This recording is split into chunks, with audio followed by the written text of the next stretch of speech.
جو رسول اللہ صلی اللہ علیہ وسلم نے فرمائی. آپ کو فرمایا گا کہ جنگیں ہوں گی تو کہاں ہوں گے, کہاں جاؤ گے؟ فرمایا علیکم بالشام, شام چلے جانا, علیکم بالشام, شام 3 بار کہا علیکم بالشام. ایون یہاں تک کہا نجدنا کے بارے میں کہا گیا تو میں تمہارے نجد کے لیے دعا نہیں کروں گا, شیطان کا صحیح نکلے گا. یہ وہ حدیث. جب آپ مسلمانوں کے بارے میں گفتگو کرتے ہیں, جب فلسطینیوں کے بارے میں بحثیت مسلمان گفتگو کرتے ہیں, تو آپ قرآن اور حدیث کو ایک سائڈ پہ رکھ کے مت گفتگو کیا کریں, کیونکہ پھر تو آپ کا معاملہ ختم ہے نا. چلیں جوہری صاحب, بڑی اہم گفتگو جاری ہے, اور اس میں اس کے اگلے سیشن میں ہم کریں گے کہ عالمی عدالت انصاف نے جو سٹانس لیا ہے اسرائیل کے خلاف وہ ہے کیا, اور اسرائیل کا اس حوالے سے کیا موقف ہے, اس پر کریں گے بریک کے بعد.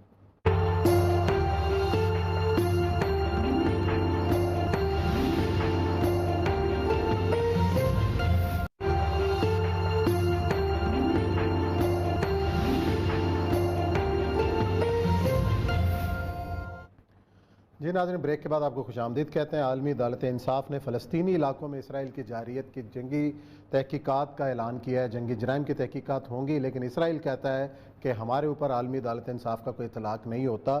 لیکن اوریہ صاحب, دنیا جہاں کا میڈیا یہ کہہ رہا ہے کہ اس نے ٹیک اپ کر لیا ہے جو پرانے 2014 والے جو معاملات تھے, لیکن اب جو ہے یہ جو کچھ بھی ہو رہا ہے, اب ہوگا کیا؟ عالمی عدالت انصاف کیا نکالے گی اس میں سے, اور اسرائیل اس کو تسلیم کرے گا؟ نہیں, بالکل. پہلی بات تو یہ ہے کہ بہت سارے ملک ایسے ہیں جو انٹرنیشنل کورٹ آف جسٹس کو تسلیم نہیں کرتے. امریکہ بھی شامل ہے, اور جس میں اسرائیل بھی شامل ہے. اچھا, ہوا یہ تھا کہ 2014 میں جو ہوا تھا اس میں 2250 حماس کے لوگ, حماس نہیں بلکہ 69 شہری مارے گئے تھے غزہ کے. اس کے اوپر بنسودہ ایک بندہ تھا, وہ عدالت صاحب میں چلا گیا تھا اور کہا تھا کہ کیا جورسڈکشن ہے کہ نہیں.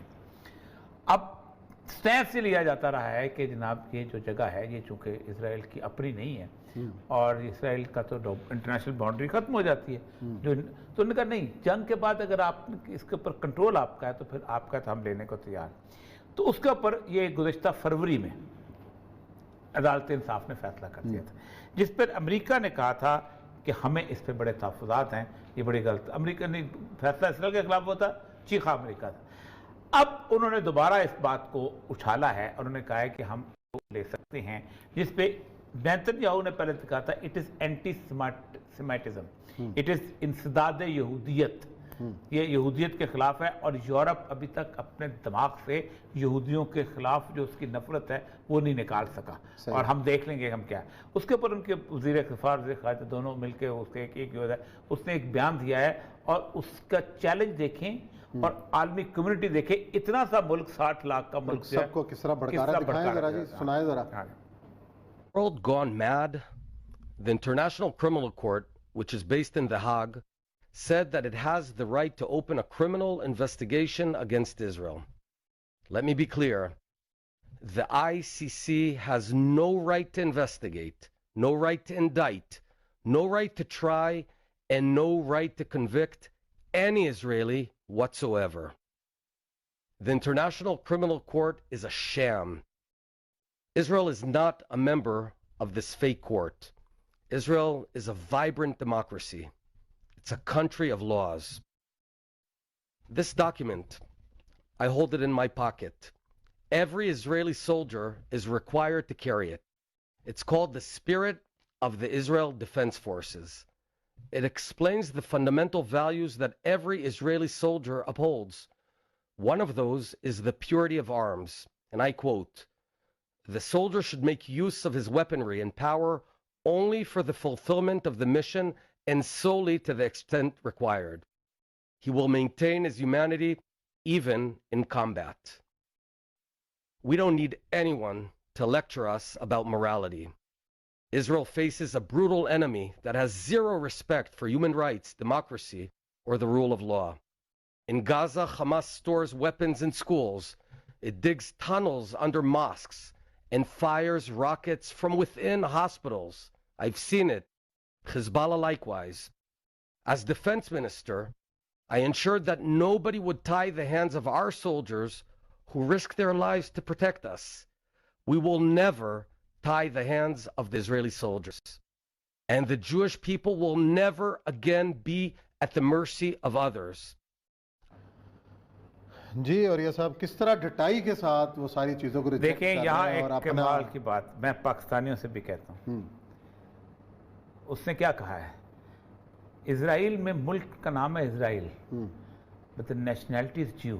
جی یہی پاکستان میں ہونا چاہیے کیونکہ آپ بھی آئیڈیولوجیکل اسٹیٹ ہیں، پاکستانی کوئی نیشنلٹی نہیں ہے، یہ ہم نے بنائی ہوئی ہے، اسلامی اسلام نظریہ مسلمان ہونا چاہیے نیشنلٹی، نظریہ بر چھوڑ دیں اس ماتم کو کہا اس نے کہا 3 کام تو نہیں کر سکتے آپ انٹرنیشنل کورٹ آف جسٹس، ایک تو یہ ہے کہ کوئی انویسٹیگیشن نہیں کر سکتے آپ، تحقیق کے لیول پہ بھی خبردار ہم تمہیں روک رہے ہیں، ٹرائی نہیں کر سکتے، یعنی ہم جائیں یا نہ جائیں اس کے باوجود بھی آپ ٹرائی نہیں کر سکتے، اور نمبر 3 کنوکشن نہیں کر سکتے، اور اس کے مقابلے پہ کیا کہتا ہے، یہ ڈوب مرنا چاہیے ان لوگوں کو کہ جو لوگ بہت بڑے بات کرتے ہیں، اس نے کہا ہم ایک ڈیموکریسی ہیں، ہم ایک جمہوریت ہیں، ہم ایک الیکشن لڑتے ہیں اور ہمیں پتہ ہے کہ جمہوریت کیسے چلائی جاتی ہے، اور جمہوریت کا ایسنس کیا ہے، اسرائیل سے بہتر جمہوریت کی تعریف ہی نہیں ہو سکتی کہ اٹ از ٹرنی آف میجورٹی، یہ اکثریت کی آمریت کا نام ہے۔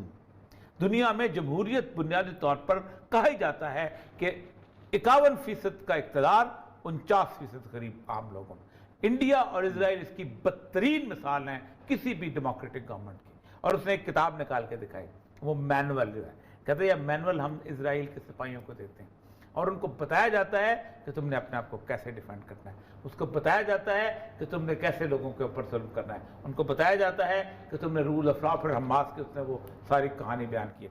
مسئلہ یہ ہے، اتنا سا ملک چیلنج کرتا ہے، کیا یہ فکرے پاکستان میں کسی نے بولے ہوتے، یہ فکرے کسی اور چھوٹے ملک نے بولے ہوتے، ایون کوریا نے بولے ہوتے، آج اس ملک اس وقت فیٹف سے لے کے دنیا جان کے کسی جگہ پہ اس کو کسی نے رہنے دینا تھا، اس کو رگیت دینا تھا، یہ کون آ گیا ہے، یہ محمد قذافی نے فکرے اگر بولے ہوتے اور جو اس نے تھوڑے بہت بڑے بیچارے نے ڈیپ طریقے سے بولے تھے، آپ کو پتہ ہے اس کا حشر کیا کیا ان لوگوں نے، کس طرح اس بیچارے کو رگیتا گیا ہے، کس طرح اس کو ظلم، یہ فکرے صدام حسین نے بولے تھے اور صدام حسین کے ساتھ کیا کیا ان لوگوں نے، یعنی اگزامپل بناتے ہیں ان لوگوں کو کہ جو لوگ ان لوگوں کے بارے میں اس طرح کے فکرے بولتے ہیں، اور صرف مسلمانوں کے ساتھ تعلق نہیں ہے، یہ مسلمانوں کے ساتھ تو جنگ اب شروع ہوئی ہے، میں کہتا ہوں یہ مسلمانوں کے لیے ظالم وہ لوگ ہیں کہ جنہوں نے کم از کم 50 سال تک 12 ملک تھے لیٹن امریکہ کے،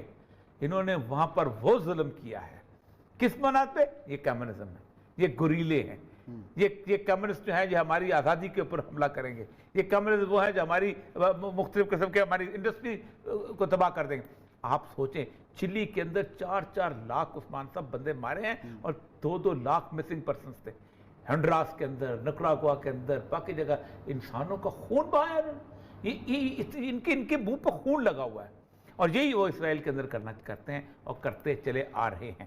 اصل مسئلہ یہ ہے کہ بنیادی بات سمجھنے کی جو ہے، شامت کو اسی صاحب آپ چلے گئے، وہ ترکی جائیں گے، اب ترکی جا کے وہ خاص طور پہ اپنا کفلنگ کو یوں کر درست کریں گے، پھر اس کے بعد بیٹھیں گے، پھر اس کے بعد سارے بیٹھیں، کیا کریں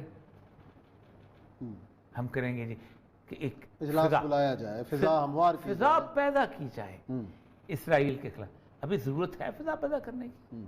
کیا مسلم امہ کے اندر کوئی ضرورت ہے، مسلم ممالک کے اندر کوئی ضرورت ہے فضا پیدا کرنے کی؟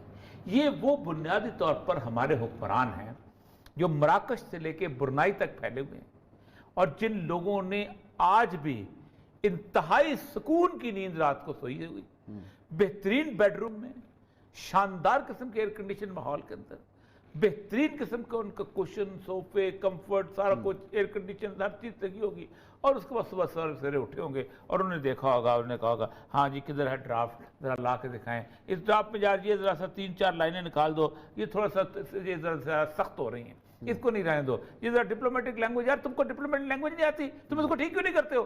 وہ سیکٹری بیچارہ، وہ سفیر بیچارہ بیٹھا ہوگا، یار شڈ کا لفظ کیوں استعمال کرتے ہو، کڈ کیوں نہیں کرتے ہو تم اس کو؟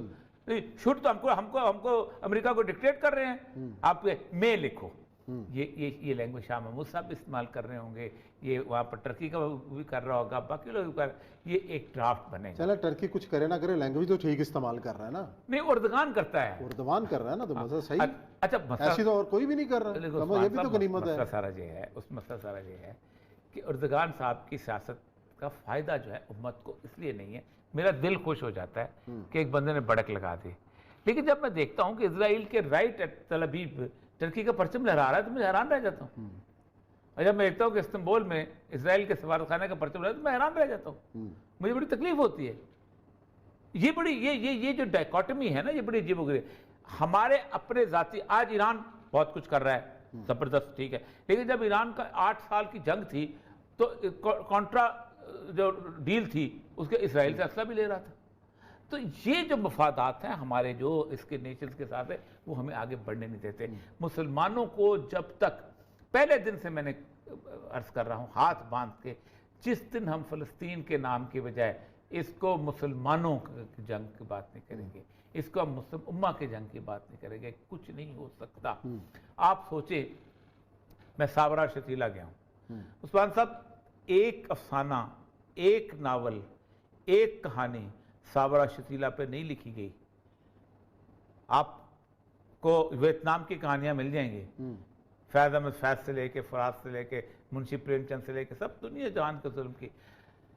70 سال کے بوڑھے سے ملے نا جب وہ وہاں آیا تھا سابرا شتیلا میں, تو اس وقت 2 سال کا ہوگا جب اسرائیل نے اس کو نکالا تھا, اور اگلے 100 سال تک اس کو کوئی امید نہیں ہے کہ اس کی اولاد بھی واپس چلے جائے گی اپنے گھر. پانی نہیں ہے, بجلی نہیں ہے, کچھ نہیں ہے. سابرا شتیلا کے جو میسیکر ہوا تھا, میں ان سے جا کے کہانیاں سنی جب وہاں پر, دیکھنے والی چیز ہے. کتنے لوگ ہیں, کتنی ڈاکومنٹریاں بنائی ہیں کہ آپ, یعنی ایرل شرون 40 کلومیٹر 50 کلومیٹر اندر آتا ہے, لیبنان کے اندر آ کے ایک مکان میں کرسی بٹھاتا ہے, بٹھا کے باقاعدہ ان کے میسیکر کو دیکھ کرتا ہے. وہ جو روپ روئی تھی, جو پاگل ہو گئی تھی جرنلسٹ, وہ کہتی صبح میرے ساتھ یہ بچے کھیل رہے تھے اور شام کو یہ بچوں کی میں لاشیں دیکھ رہی ہوں. کسی نے لکھا کچھ؟ افسوسناک کہانی ہے, لیکن بات کیا کریں, اس کا علاج کیا ہے, کیسے غیرت دلائیں؟ کوئی نہیں. ایک ہوں مسلم والی بات جو ہے نا, ایک ہوں مسلم حرم کی پاسبانی کے لیے نیل کے ساحل سے لے کے تاب. چلے جی ناظرین.